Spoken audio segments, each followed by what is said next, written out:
feels like the full Dookie Super Saiyan Goku. And absolutely dislike hard plastic capes. Give me GT Goku, now give me my future, go on! Like, I don't know. Today we're going to be talking about how Toei Animation is going to be implementing a lot of AI into their projects from this point forward. And it's not just going to be with Toei Animation. Apparently, according to sources, this is also going to be something involving Studio Trigger, Mappa. A lot of different anime companies are actually, pushing towards this moving forward. It just seems like Toei is the first one to really take a step into there. There was a tweet by someone by the name of Enomis, and this is him right over here. And he's the one who's informing people currently of the fact that Toei is using AI. Says Toei Animation will make much heavier use of AI in its productions. For example, in storyboard creation, in coloring, in automatic correction of Genga or in between creation, which that I'm concerned of. That specific part. What's Genga? Genga is basically how the anime, the stuff looks before it's colored in. So what a lot of animators do is they animate in Genga, and that's why you see the sort of black and white with weird colors and such being the version in production, because what a lot of animes do is they have different colors and different things. Like how how everyone has their own style. So for example, in Dragon Ball Daima, that had its own color palette, but people can animate however they wish. Like Yamamuro animated like he's still in Dragon Ball Super, with a couple of shots here and there. And so the only biggest difference was that it was using Daima's color palette as opposed to Super, and so that's why it ended up looking that way. But that's what Genga is. But also one of the other things that's being talked about is that they're in the background creation directly from a photo. So that one I'm actually like a forest or something. Yeah, that one I'm okay with. Because a lot of animators, what ends up happening is when they draw all this stuff by hand, it's only on frame for 2 different seconds, 2 seconds. Sometimes it goes pretty quick. Unless it's the finale episode of season 2 of JJK. Remember that? Okay, that one was that one was that was a first. But a good example would be something from Berserk. There was a lot of scenery shots in the manga panels. So in the anime, there would be a lot of scenic shots, and that animation is just so on point. Or the way Miura draws is just so detailed. So I feel like having AI help with that, I think that would benefit from it. And they can get stuff done quicker, and I would rather them focus on the fighting and the characters more than the background. But I just appreciate art in general. So JJK, when it rains in it, a lot of animes like this, when it's raining, it's so well drawn, it looks realistic. Mm-hmm. I feel like this is a double-edged sword. I'm hoping that this will actually lead into the direction in which there will be less strain on the animators. Yeah.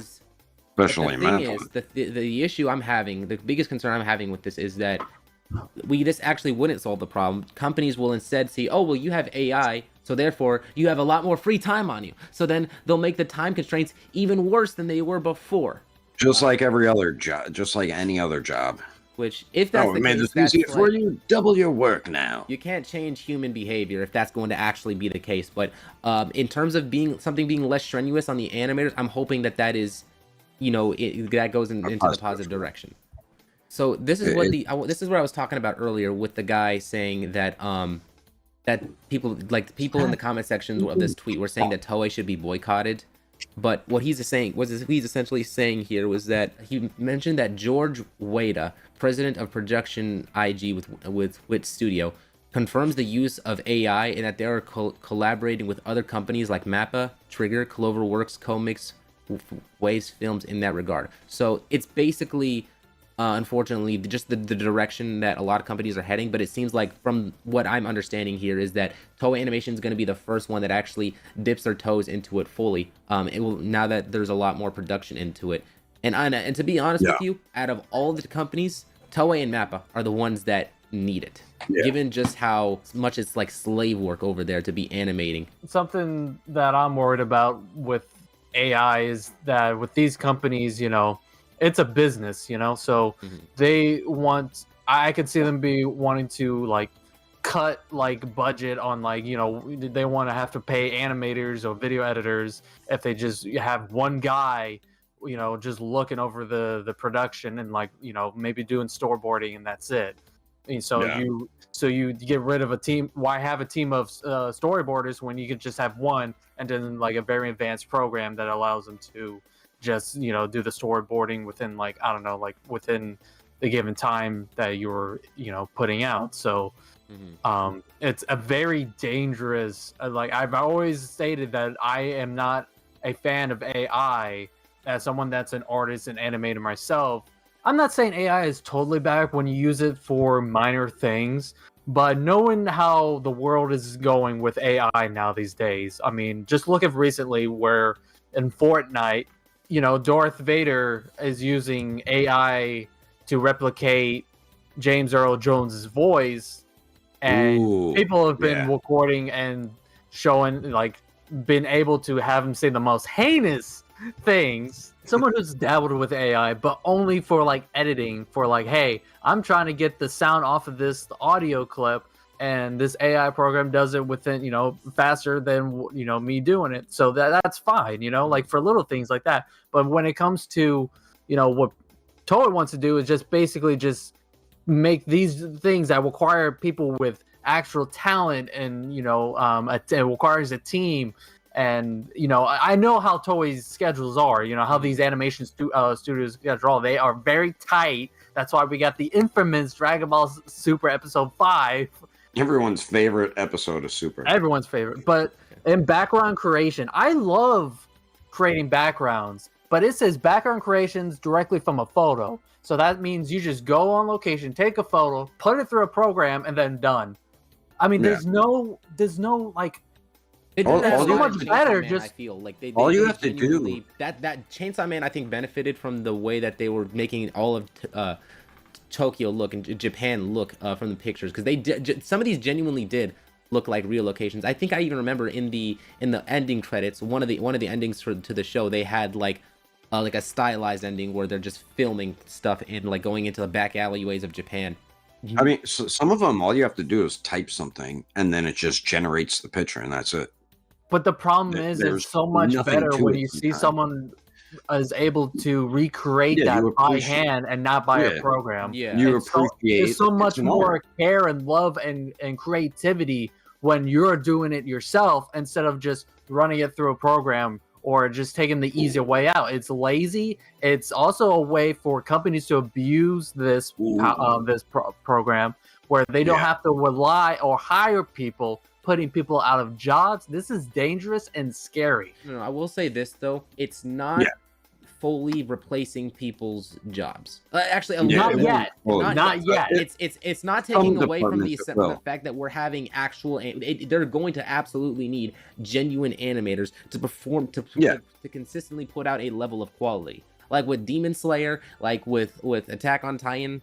Whenever not using CGI, whenever it's like that's always going to be something that's necessary. And humans overlooking what the AI is doing is still going to require that. Like I would say, like AI still messes up too. It's not 100% perfection. Well, let me just say this: Ghost Tab says AI art should only be used for making historical scenes with a Studio Ghibli filter.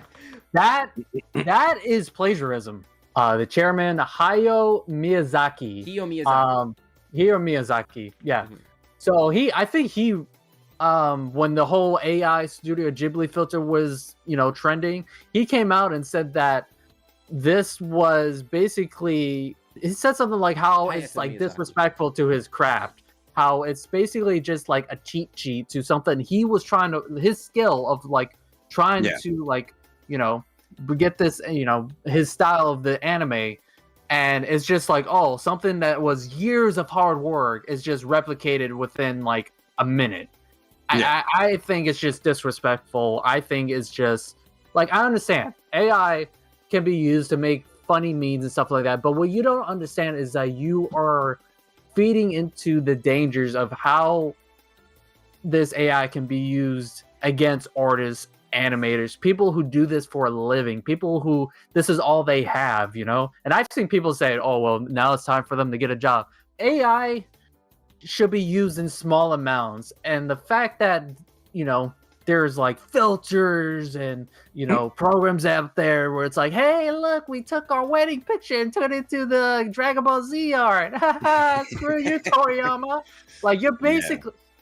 even when Toriyama died, people were posting AI art of Goku grieving over Toriyama's grave, and it was the most disrespectful shit that I ever saw, because you're basically using AI stolen art that, you know, that's what AI does. It takes stuff from the internet and puts it into an image, and you're just, oh, well, here you go, someone who was a artist and writer, an illustrator, that made, you know, beautiful works of art that fans, you know, love for years and generations, and you're just casually posting AI slob. That's disrespectful. That's disrespectful to an animator, to an artist, and anyone that's into the fine arts. So the Goku, the thing is that the only reason why that filter right now is so accepted is because the filter is, don't shoot me for saying this, the filter is good. The AI is just this good, advanced right now. It really is. It really is. It's reason that. Okay, it is good. I'm not, but the thing is that once the AI is actually trained in to be able to replicate other styles, all of a sudden that's going to be accepted. But the thing is that it shouldn't be accepted just because of the fact that it's good.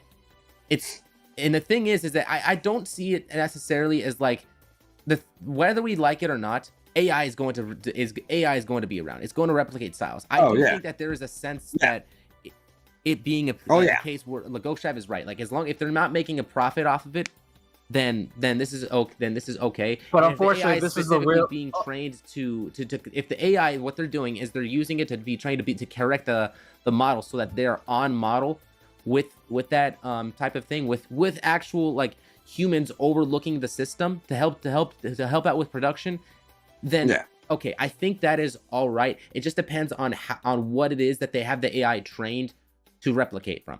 AI on ChatGPT is taking from everything. It is so well trained right now on the Studio Ghibli style that it's able to do things like that. But if it's trained specifically on the actual character sheets and the character models in such a way, I am actually like mostly concerned for this, because I think that anime has its own expressivity when it's not on a model. When characters go off model, sometimes that leads to like the coolest results, like Yuya Takahashi in Dragon Ball Super, like all of the different styles that was showcased in Dragon Ball Super Broly, all of these different ways like One Piece, like when there's a fight, the anime style switches up. That's what you're talking about. Yeah, exactly. So if it's using an automatic correction of Genga in between the actual frames, then it's going to completely ruin the stylized, and you're not going to be able to identify stuff. Imagine Sheeta's style no longer looking like Sheeta.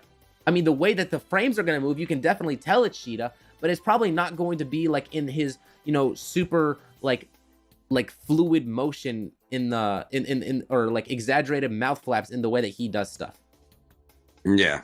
Well, I think AI is going to get popular enough that you're going to have some animation studios that are going to like not brag, but like put in like, oh, all hand drawn by humans, no AI. I feel like there's going to be now animation companies that are just with animators doing it, no AI at all. Then you're going to have animation companies that use AI and not as many animators. So I feel like that's going to be a thing at some point too, because I know a lot of animation companies are going to switch to it as Toei's seems like first. Yeah, so it whatever can make it easier for them, take a shortcut, you know, they're going to do it.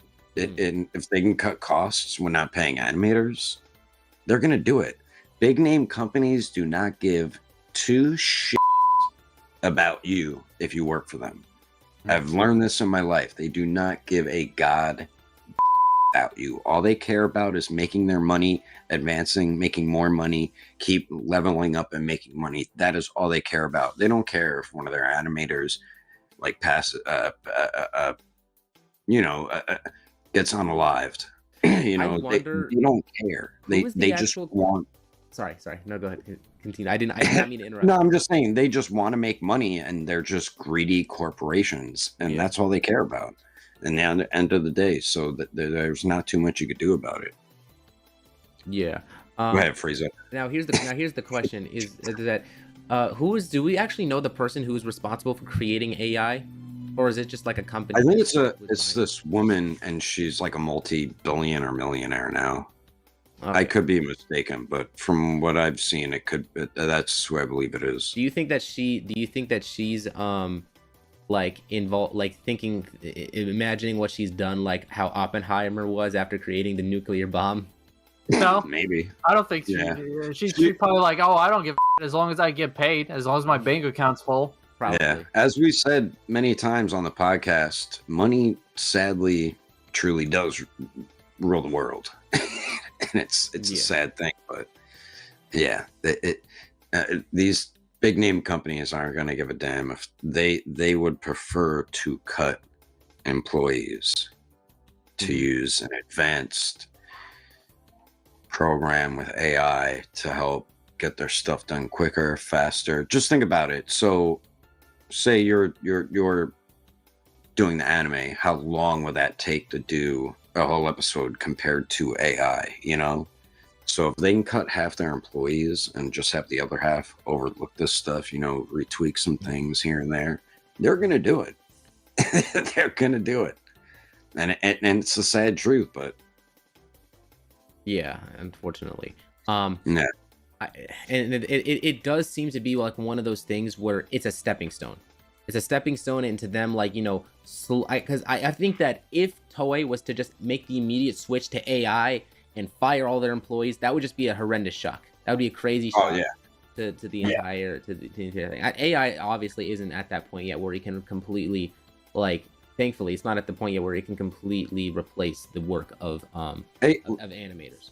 But yeah, and like I said, AI screws up still too. Yeah, but the more that AI develops, the closer the more it's going to be there. And by the time that it does get to that point, I don't see a reason why Toei Animation wouldn't actually utilize the I thought you were going to say that there was going to be a human versus droid war. That probably will happen too. It's going to be like the Matrix. I wouldn't be surprised. What is it? Ghoststrap said, unfortunately, every technology results in losing jobs. Sad, but it happens. Email reduces UPS mails. USB high-speed replaced by CD DVDs. Computer animation destroyed hand-drawn animation. No, it hasn't. Okay, as a matter of fact, in Japan, like hand-drawn animation still happens. As a matter of fact, plenty of the animators still actually animate with pencil and paper, with pen and paper. They actually do everything, and then they put the papers through a device, which transfers the stuff into a digital area. And a lot of people do digital where they're doing it on like an iPad with the on iPad a tablet. So hand-drawn animation still exists. It's just that they just, instead of wasting paper, they just do it digitally. So it's still it's just like all things do advance. I get that, like I do see his point, but it's not come to the part where it's like these things are still around though, Mm-hmm. Yeah, the post office, email really did mess up the post office, and the post office where they make their money now is packages being delivered. Mm-hmm. I mean, they still deliver like regular mail, but not as much as you used to get. Most of the stuff nowadays is advertisements, like, "Hey, this is from the bank." Yeah, your bank statements. Some of it's still bills, but a lot of them like to go paperless. Like, say when we were all really old in our 60s, I bet all the post office is going to be delivering is just packages, and they're just going to be like a UPS and a FedEx in like 30-something years or something. I don't, but like, ultimately, where it is going to lead into that, I don't want AI to be there's some things on what's being used that I do have an issue with, but there's other things that I'm okay with them using. I don't mind AI being used as an assistant to help out with animators who are constantly overworked and stressed out of their minds because of how evil some of these companies can be. But I do think that's what it some, should be used as, Yeah. is an assistant, as used as minimally as possible that can maybe speed up the production, but not to the point where it fully just replaces the craft. Yeah, the only thing that I would say, like, I'm okay with, I think it could be okay if it's just being used in the coloring of Genga, and then you have like people to actually go over and make the corrections over it to be consistent, because it doesn't replace the animation. All it's doing is adding in the colors that the Genga already has labeled to be there, which the coloring people already throw in to make The coloring people? I don't know what the job title is called, but I know that they color over the manga to make it look like the final results, which ends up being an animation, the fully colored product. To get like the flats and then the shades and then the lighting and stuff like that. Okay, that's understandable, Yeah, especially that will speed up the production. In fact, I would argue that might actually take longer at times than the actual animation, just making sure that every single nook and cranny on there is colored in. Like, imagine just like a case where someone sends you like some Genga hours before the show is going to air. That stuff happened with Dragon. AI can color it in quickly. Yeah, AI can color it in quickly. But again, I also don't want it to be a case where it's going to be they all of a sudden they think that they can cram up the time even more, which is like even more ridiculous. By that point, that should not be a thing. Yeah, they're already taking advantage of their animators, and I mean AI might make them take more advantage of them. Which they took our jobs. They took our jobs. Thanks for listening to our podcast episode. If you're on YouTube and have watched the video, then thank you for watching as well. We are your hosts, Starblast Studios, Champ Animation, and me, Daredevil 19. Be sure to give us a like if you liked it, and a subscribe-a-roo if you enjoyed it. And we will catch you on the next episode of the Plastic Power Podcast.